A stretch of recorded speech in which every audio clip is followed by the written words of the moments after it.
American and Israeli troops have launched strikes in different Iranian cities, a move that indicates the level of tension in the Middle East region has risen significantly. The strikes were carried out by American and Israeli troops in different areas of Iran, a move that has been described by American President Donald Trump as major combat operations. In his address to the nation regarding the Middle East crisis, President Trump called on the Iranian people to revolt against the government and also called on the Iranian military to surrender. The strike has also been described as a preemptive strike by the Israeli government. In the hours that followed the strike, President Trump announced that the supreme leader of the Iranian government, Ayatollah Ali Khamenei, was killed in the strike, a move that was later confirmed by Iranian television. Following the strike by the American and Israeli governments, the Iranian Revolutionary Guard Corps announced that it has launched strikes in different American sites in the Middle East as part of the operation dubbed Truthful Promise 4. The Middle East has been in crisis for some time, as the international community has been discussing the nuclear program of the Iranian government. The international community has been discussing the nuclear program of the Iranian government through diplomatic efforts as well as through the application of pressure. As the news of the strike by American and Israeli troops in Iran spread, the international community has reacted to the situation in different ways, a move that indicates the level of complexity in the Middle East region. The United Nations Secretary-General Antonio Guterres has condemned the strike by American and Israeli troops in Iran, a move that has the potential to undermine international peace and security in the world. Guterres said that the strike by the American government in Iran, as well as the strike by the Iranian government in the Middle East, has the potential to undermine the security of the world at large. The United Nations Secretary-General also called on the American government to stop the hostilities in the Middle East region to avert the outbreak of war in the region, a move that could lead to the destruction of the region as well as the lives of the people living in the region. An emergency meeting of the Security Council in New York on Saturday afternoon helped to put the situation into sharper perspective, as delegates from different countries met to discuss the implications of the strikes and the emerging face-off between Iran and its foes. In the emergency meeting of the Security Council, the U.S. Ambassador to the UN, Mike Waltz, revealed the reasons behind the strike operation in the country. According to the U.S. Ambassador to the UN, the strikes were carried out on identified strategic targets in the country, with the main goal of bringing down the country's missile capabilities that pose a threat to the U.S. and its allies, as well as the country's naval capabilities that destabilize the world's waters. The U.S. Ambassador to the UN also revealed that the strikes were also carried out to bring down the country's capabilities to deliver arms to the proxy armies in the region, with the ultimate goal of ensuring that the Iranian government can never pose a nuclear threat to the world. The Israeli representative to the UN, Ambassador Danny Danon, also spoke in the emergency meeting of the Security Council, where he revealed that Israel, in cooperation with the US, carried out the strikes in the country to bring down the existential threat that has been posed by the Iranian government to the state of Israel, as well as to its allies around the world. The Israeli representative to the UN also revealed that the operation was carried out in cooperation with the US as a response to the threat that has been posed by the Iranian government to the state of Israel, as well as to the world at large.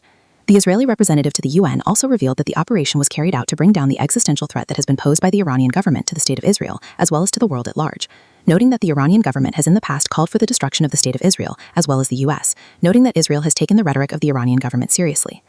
As the US and Israeli governments seek to justify the strikes in the country, other countries have come out to condemn the move as well as express their concern over the emerging face-off between the government of Iran and its foes. Before the Security Council meeting, Russia had called on the world to judge its irresponsible actions. Russia had stated that these actions had the potential to undermine peace, stability, and security in the Middle East. The diplomatic efforts of earlier in the week had been affected by these recent developments. Oman had been brokering a dialogue between the US and Iran regarding their nuclear deal. The foreign minister of Oman, Badr Habussaidi, was disappointed with the strikes carried out in Iran. He took to X and stated that he was surprised by how events had transpired. The minister stated that serious talks had been disrupted again. He stated that these strikes had disrupted diplomatic talks. The minister also spoke directly to the US regarding the strikes. He stated that these strikes had not been in the interest of the US and had not promoted peace globally. The minister urged the US not to get deeper into the war. He stated that the war was not supposed to be a US war. As the international response was continuing to develop, more countries and leaders began speaking out on the strikes and the possible ramifications that could result from them. As these responses continue to roll in, the next section of the report will look at how the major regional governments of the world, as well as the leaders of the world, are responding to the strikes.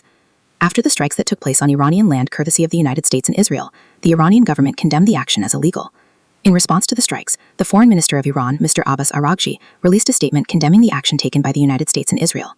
In the statement, he said that the strikes carried out by the United States and Israel on Iranian land were wholly unprovoked, illegal, and illegitimate. He also stated that the strikes carried out on Iranian land were in direct violation of international norms. In the statement released on X, Mr. Araghchi also took shots at President Donald Trump, saying that the America First slogan that President Trump was so fond of using was now changed to Israel First, and that this meant America Last. The tension spread beyond Iran as the region felt the retaliatory strikes.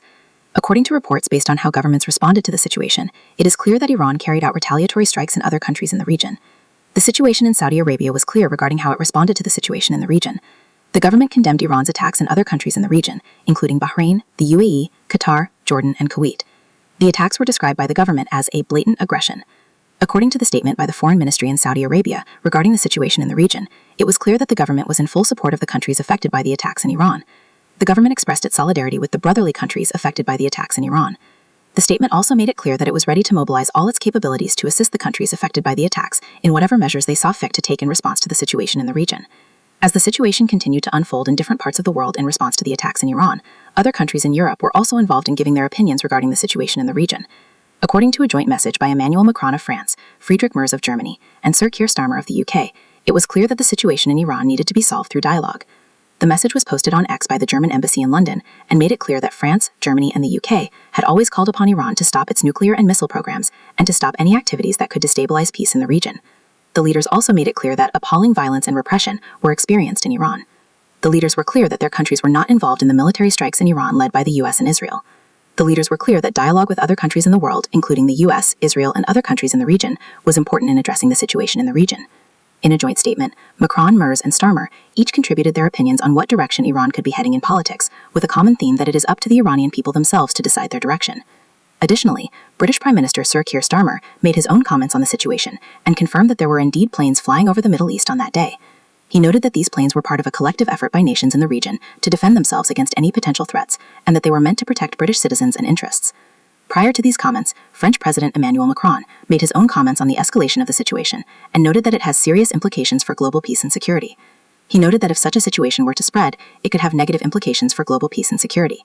President Macron also noted that his country is always ready to come to the aid of its closest allies, and that it would not hesitate to deploy its resources to aid allies if need be. Germany has also made comments on the situation, acknowledging that it has something to do with the strikes carried out by Israel on Iran. According to German officials, Chancellor Friedrich Merz held a meeting with relevant security ministers after receiving information about the planned strikes. Finally, the EU's top diplomat has made her comments on the situation. According to Kaja Kallas, the EU's High Representative for Foreign Affairs and Security Policy, the situation is highly dangerous and perilous, as noted on her X account. She noted that the EU has already imposed strict sanctions on Iran, and that it still believes that diplomatic channels, especially on the nuclear deal, are still the best solution to the crisis. She noted that she has already made contact with Israel's foreign minister and other regional leaders on the matter. Kallas emphasized the importance of safeguarding civilians in the face of the hostilities, stressing that the protection of civilian lives and the respect of international humanitarian laws remain the main priorities. As the diplomatic and political maneuvers continue to evolve, governments around the world started to consider the implications of the strikes and the retaliatory measures that followed. Different leaders from different parts of the world, including different continents, assessed the risks of further escalation of the hostilities, as well as issued statements that represented the position of the respective countries regarding the war. The next round of international responses was set to bring in different world leaders and governments, as well as opinions from different global institutions regarding the humanitarian and political impact of the emerging crisis.